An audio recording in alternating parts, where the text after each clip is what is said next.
Dès ce programme ACI, je me suis intéressée à un autre personnage remarquable de cette région, qui est le barde, qu'on ne trouve pas ailleurs au Népal. Et je m'y étais intéressée initialement parce que ce sont des détenteurs de généalogie. Ils récitent avant les épopées les généalogies des patrons pour lesquels ils officient. Et ce sont surtout des familles royales. Et donc, au départ, c'est à ce titre qui m'avait intéressée pour essayer de reconstituer l'histoire des dynasties qui avaient succédé à ce grand empire. Mais bien sûr, leur répertoire épique m'avait beaucoup intriguée également. Je n'ai pas été en capacité de tout publier, tout traduire, puisque c'est une langue très difficile à traduire, archaïque. Souvent, eux-mêmes ne peuvent pas traduire mot à mot ce qu'ils viennent de dire. Donc, c'est un travail, on va dire, qui est encore un peu en cours, mais au moins le travail de récolte a été fait. Et pour essayer de mettre en forme cet ensemble, avec le linguiste Boyle Mikhaïlovski, nous avons fait une ANR sur les traditions épiques de l'ouest du Népal. L'intérêt pour nous à l'époque, c'était avant tout, puisque nous-mêmes, on a encore quelques années pour travailler sur ce répertoire, c'était de récupérer les enregistrements, les tout premiers enregistrements de ce répertoire épique qui avait été fait dans les années 60 par Marc Gaborio, mon directeur de thèse, et Mireille Elfer, ethnomusicologue. Et Marc et Mireille donc, avaient enregistré un certain nombre d'épopées sous forme, on va dire, un peu courte, puisqu'à l'époque, ils avaient ces gros magnétophones avec des bandes qui ne duraient pas plus d'une demi-heure, je crois. Mais ce matériel était là, n'avait jamais été numérisé. Marc avait également fait transcrire les textes, ce qui fait que on a fait ce travail de numérisation et de,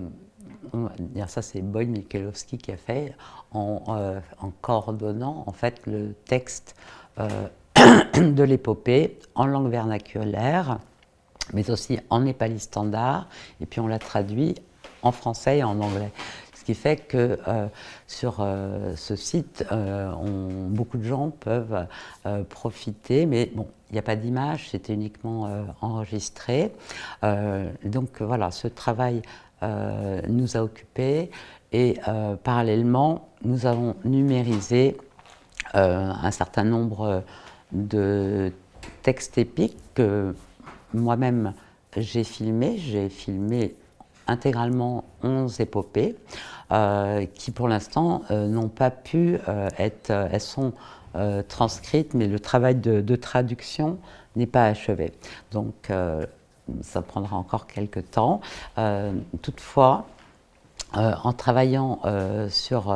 ce corpus et surtout en travaillant avec les bardes, ce qui m'intéressait finalement, c'était les relations que ces personnes de très basse caste entretenaient avec les personnes les plus éminentes de la société locale, que sont les descendants des familles royales. Et donc j'ai travaillé sur ce thème et avec Anne de Salles, qui elle travaille sur d'autres corpus de tradition orale qui sont les mythes récités par les chamans, nous sommes intéressés justement à ces détenteurs d'une autorité de la parole dans cette région himalayenne qui ont par ailleurs des statuts sociaux plutôt bas, et même dans le cas des bardes, extrêmement bas, puisqu'ils sont, on va dire, ils sont issus d'une caste qui est très intéressante, puisque sous ce qu'on appelle la barrière de l'eau, qui est donc toutes ces castes dont on ne peut pas recevoir l'eau parce qu'ils souillent, leur contact souille, on a en fait deux groupes de castes. On a les plus éminentes d'entre elles sont des artisans, donc forgerons, menuisiers, chaudronniers, etc. Et puis on a un groupe qui sont liés au travail du cuir, qu'on peut appeler des cordonniers. Et puis on a une caste parmi lesquelles on trouve ces bardes, qu'on appelle les damaïs ou les dolis, qui ont une double profession. Ils sont artisans puisqu'ils sont tailleurs, et à ce titre, ils sont attachés à des familles comme tailleurs de famille, comme les autres artisans, qui ont des contrats qui les lient à des familles de patrons et qui, en échange de leur travail, donc, reçoivent du grain. Mais les damaïs ont une appartenance duelle, puisque ce sont également des musiciens. Alors, et au titre de musiciens, ils jouent pour les familles avec lesquelles ils ont des liens, mais ils peuvent jouer aussi dans d'autres occasions, notamment des occasions communautaires.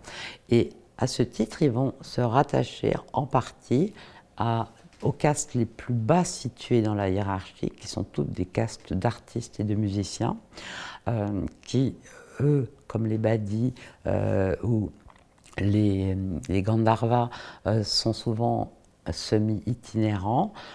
sont des tout petits groupes qui se déplacent de lieu en lieu, aussi lors des rituels, mais pas uniquement. Actuellement, ils prennent des bus, par exemple, ils jouent de la musique lors des trajets et des choses comme ça. Ces groupes-là sont considérés comme des mendiants. La musique est associée à la mendicité dans le monde hindou, et en particulier au Népal. Et toute rétribution qu'on donne à un musicien dans cette région de l'ouest du Népal, eh bien, va être appelée quémandée. Donc, on donne au musicien qui quémande après sa prestation. Et dans le cas des bardes ou des autres musiciens damaïs, parce que tous les damaïs ne sont pas des bardes, eh bien, on va dire qu'on les rémunère quand on les paye pour leur travail de tailleur et qu'on leur donne l'aumône, en fait, qu'on répond à leur quémande, je ne sais pas si ça se dit, leur demande en tout cas, quand ils demandent à être payés pour leur art. Et donc, ce qui est intéressant, c'est de voir aussi la position particulière de ces groupes de bardes qu'on appelle des hurkés. Le terme, en fait, désigne le tambour sablier en français, parce que j'écris pas mal en anglais, excusez-moi, qu'ils utilisent un petit membranophone très particulier, puisque contrairement à tous les membranophones, les tambours qu'utilisent leurs frères de caste, eh bien, on dit du leur qu'ils parlent et non pas qu'ils produisent un son quand ils en jouent. Et c'est un instrument très fragile, puisque ce sont des membranes extrêmement fines qui sont utilisées, qui est aussi particulier de ce fait, puisqu'on ne laisse pas les jeunes enfants s'en approcher, alors que les autres tambours, on peut voir des enfants de 2-3 ans en jouer, d'ailleurs pas si mal déjà. Il n'y a pas du tout d'interdit autour des autres instruments. Donc le hurko est un instrument justement qui va être finalement appris sans sa présence d'une certaine façon. On voit les très jeunes garçons qui se forment dans l'apprentissage du hurko, battre soit un pot en terre, soit battre l'air, tout simplement. Ils imitent leur père, ou plus couramment leur grand-père, souvent ça saute une génération. Et au départ, donc l'apprentissage est très mimétique, c'est la gestuelle de la frappe et également c'est la danse qui va être apprise dans une première étape. Et en fait, la diction du texte, la proclamation et le chant vont arriver vraiment en tout dernier lieu. Mais en fait, l'apprentissage est très ritualisé, contrairement aux autres pratiques musicales du groupe, qui sont connues dans cette région pour former des fanfares, des ensembles qu'on appelle les panchebaja, donc des fanfares de 5 instruments ou de Naubaja, c'est-à-dire 9 instruments. Le barde, lui, est seul à se produire et il a 2 assistants. Et il va entretenir des relations extrêmement étroites en fait avec ses assistants, puisque quand il chante, ou moins souvent quand il déclame, mais quand ils se mettent à chanter, alors les assistants non seulement l'accompagnent par des battements du même instrument, mais ils vont soit prolonger ces vers, soit les compléter. C'est-à-dire que le barde va prononcer la première moitié du vers et les assistants la seconde. Donc là, il faut une connaissance extrême, non seulement du texte, mais aussi de la personne finalement, pour savoir ce qu'elle va dire, comment elle va rebondir, etc. Puisque ce sont des textes dont la transmission est entièrement orale. Et effectivement, je pense que c'est ce caractère collectif qui risque de mettre en danger cet art tel qu'on le connaît encore aujourd'hui. Il est possible qu'il perdure, mais avec en fait un barde qui ne coopère plus de la même façon avec ses assistants, parce qu'on voit bien qu'une des difficultés, quand on arrive dans un village où on vous a dit d'aller parce qu'il y avait un barde et que vous avez marché de nombreuses heures à travers des pentes difficiles, et que, eh bien, on vous explique que on ne peut pas faire la séance parce qu'il manque un assistant qui est allé je ne sais trop où, voilà, c'est un frein aussi pour eux à leur performance. Et donc ces bardes sont évidemment très intéressants pour toute l'histoire qui véhicule leur corpus. En fait, racontent des récits guerriers essentiellement, et le plus ancien que j'ai pu identifier jusqu'à présent date très clairement en fait de cet empire des Kasmala, puisqu'il est question de l'armée impériale en fait qui se réunit pour aller intimider un roi vassal de l'Himachal Pradesh qui refuse de payer l'impôt, le tribut impérial. Et le texte décrit une organisation au départ clanique, et puis un déplacement de l'armée impériale vers cette extrême ouest de l'Empire, où on voit se rallier les armées de tous les royaumes dépendants, ou du moins tributaires, du centre impérial, à cette armée qui devient terrorisante, à tel point qu'il n'y a même pas de combat, et que le roi accepte, se confond en excuses et accepte de reprendre le paiement de l'impôt. Donc ce type d'organisation, évidemment, ça ne peut pas être né de l'imagination. Des bardes, ça correspond tout à fait à l'ère géographique, et tous les ethnonymes et surtout les noms de lieux sont très très précis et réalistes, et ça décrit une organisation en fait qui n'a existé qu'à cette époque. De plus, on va dire, le protagoniste principal a bien un nom d'un des souverains de l'Empire. Donc évidemment c'est très intéressant parce que là on a une tradition orale qui s'est transmise pratiquement sur un millénaire, ce qui est quand même relativement unique de trouver ça encore vivant. Mais surtout c'est une tradition toujours vivante, dans le sens que ces bardes qui apparemment n'ont rien composé de nouveau depuis l'époque médiévale, même pas, je n'ai pas pu récolter de textes racontant, chantant l'unification qui avait eu lieu au XVIIIe siècle. tous les récits antérieurs à cette période, eh bien, ils se sont mis à composer des épopées, on va dire, embryonnaires, assez courtes, pour la Révolution. Et donc, ils se sont mis à chanter les valeurs guerrières du leader révolutionnaire Prachanda et sa conquête territoriale. Et c'est très intéressant, justement, de voir comment dans ces circonstances, ils ont reconnu eh bien, la naissance d'une personne assez remarquable dans ce domaine guerrier qui est leur aire de spécialité, pour que ça leur donne envie de composer et surtout de chanter ces épopées à leur patron. Leur patron, qui n'était pas particulièrement révolutionnaire, et on comprend finalement pourquoi ces bardes qui chantent la généalogie de la personne à laquelle ils s'adressent vont par la suite leur chanter des histoires de héros de l'ancien temps qui ne sont pas nécessairement apparentés à leur dynastie, mais ce sont des exploits et en ce sens ce sont des modèles pour tout kshatriya. C'est de l'ordre de l'exploit des valeurs qui sont chantées dans ces épopées. Donc ces épopées qui sont très intéressantes puisque précisément elles sont explicitement présentées par les bardes comme des moyens de générer des émotions très fortes dans une audience et avec une alternance d'émotions attendrissantes, tristes, qui diminuent la personne et au contraire d'émotions enthousiasmantes, donc le daya et le jos, qui sont deux sentiments ou émotions que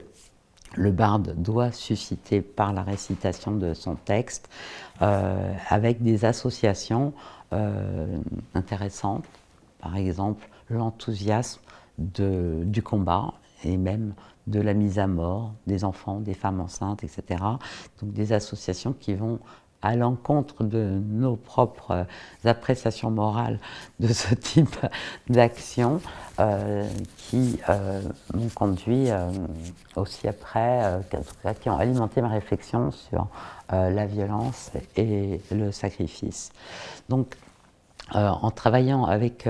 ces bardes, ce qui était assez frappant, c'est que ce sont des gens qui sont dépositaires de l'histoire d'autres personnes que leur groupe, mais en fait, quand on discute avec eux sur leurs propres origines, à propos de laquelle ils ont quand même aussi des idées, des histoires, eh bien, ils se présentent finalement comme d'anciens membres de ces familles royales, dégradés par leur père et relégués à ce rôle de bardes qui sont également aussi pas loin un peu de jouer le rôle de bouffons, parce que ce sont des gens qui ont une grande liberté de parole, qui font rire aussi, ils font beaucoup d'interludes dans leur récitation, où ils peuvent faire même des acrobaties, se mettre sur la tête, des choses comme ça. Et cette immense liberté entre le patron royal et son barde intouchable est évidemment permise par cette distance qui a été créée par la dégradation à l'intouchabilité, qui fait qu'il y a à la fois une parenté et finalement une distance absolue qui est maintenue par le système des castes, et ce sont à mon avis des configurations intéressantes, puisque en fait même dès la Grèce ancienne, on voit un statut très particulier du barde qui est à la fois attaché à une famille et en même temps qu'on doit rejeter d'une cité honorable, etc. Il y a déjà cette ambiguïté de cette personne qui est particulièrement forte dans le cas des bardes du Népal occidental, qui sont également crédités pour être des magiciens, en plus de la maîtrise de leur art, et qui vont asseoir entre eux leur propre suprématie, pourtant tout en bas de l'échelle sociale, à coup précisément de tours de magie publics. Les bardes se rencontrent sur des crêtes de montagne, et moi je n'ai pas pu voir ce genre d'événement qui est trop rare, mais j'ai pu parler avec beaucoup de gens qui ont été témoins de ce type de concours de magie. Et ce qui est intéressant, c'est que, un peu par exemple comme chez les Gaulois, où on sait que tout le répertoire était oral et que les seules choses qui étaient écrites en alphabet grec, en fait, c'était des formules magiques. Eh bien, ces bardes, alors qu'ils ont un savoir oral absolument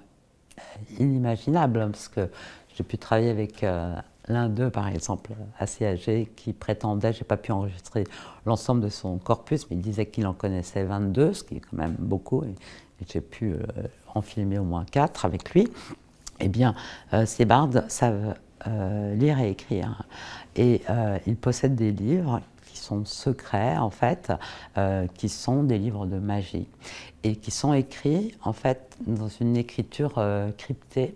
c'est-à-dire que, bon, ça ressemble, ça reprend quand même le Nagari, mais il y a un certain nombre de lettres qui sont totalement différentes de l'alphabet usuel, ce qui fait qu'ils ont cet apprentissage de l'écriture comme initiation à partir de 12 ans, et qu'ils apprennent à écrire les généalogies de leur patron avec cette écriture, et qu'ils sont censés avoir lu 12 livres de magie dans cette écriture pour être reconnus comme un barde. Donc c'est pour ça que c'est long. Les bardes expliquent qu'ils ont commencé à 12 ans à taper en l'air, etc., à suivre leur grand-père, mais que la première fois où ils ont fait une performance, c'est généralement pas avant 30 ans, quoi. C'est un apprentissage très long et fastidieux. Et donc, j'ai pu emmagasiner un certain nombre de ces livres, puisque, bon, finalement, c'est à la fois secret et en même temps, ils ont les moyens qu'on leur apporte, les moyens techniques, sont quelque chose de très précieux à leurs yeux. C'est-à-dire le fait d'être filmé pour des gens qui détiennent un art qui est aussi éphémère que cette parole orale, que leur danse, leur gestuelle. Il y a vraiment une envie, en fait, d'être immortalisé de leur part, et également évidemment une publicité locale très importante. Je me souviens d'un barde que j'avais filmé publiquement donc en 2000 et que j'avais revu en 2003, et qui m'a dit: mais depuis que vous m'avez filmé, il n'y a pas un jour où je n'ai pas performé, parce que du coup il était devenu, il avait une notoriété d'un nouveau type, et ce sont des gens en quête de notoriété. Ils ont un statut très bas, mais ils compensent ça par cette notoriété qui était traditionnellement offerte par leur pouvoir magique, et aussi bien sûr par les familles auxquelles ils étaient attachés, mais pas uniquement, puisque ce sont toujours des gens qui sont aussi déplacés, et leur patron n'avait jamais aucun reproche à leur faire, puisqu'en fait il y a un jeu de réflexion, de prestige entre le barde et son patron, c'est-à-dire qu'un patron prestigieux apprécie également que son barde devienne prestigieux et qu'il soit appelé en dehors de sa propre famille. Mais ce qu'il demande de lui, c'est une fidélité qui fait que s'il organise notamment une alliance, un mariage, c'est vraiment là qu'on a besoin d'eux, et qu'ils vont refuser tout autre contrat pour être présents et marquer leur fidélité à leur patron. Alors donc les fidélités évidemment peuvent un peu changer, c'est-à-dire que si on a le pouvoir aussi d'augmenter leur prestige grâce à une caméra, on devient un patron temporaire très utile, et donc il y a aussi un échange de bons procédés. On peut photographier ces livres magiques, dont ils ne se disent pas aussi peut-être qu'on va faire grand-chose d'une certaine façon. Et ils n'ont peut-être pas tort, parce que je n'ai pas encore vraiment commencé à travailler dessus. Tout ça prend énormément de temps. Traduire une épopée, c'est très très long. Essayer de comprendre comment fonctionne. Mais ce qui est intéressant, c'est que cette tradition d'utilisation d'un alphabet cryptique a déjà été documentée, par exemple, chez les généalogistes de l'Inde centrale, par Jean-Luc Chambard, où là, le caractère crypté de ces livres de généalogie. Et alors finalement, j'avais regardé, puisqu'il a même publié l'équivalence, il y a un petit peu moins de lettres cryptées que chez Mébarde, mais en revanche, par exemple, le texte commence au milieu du livre, des choses comme ça. Il y a d'autres trucs pour se garantir une exclusivité d'un savoir. Voilà.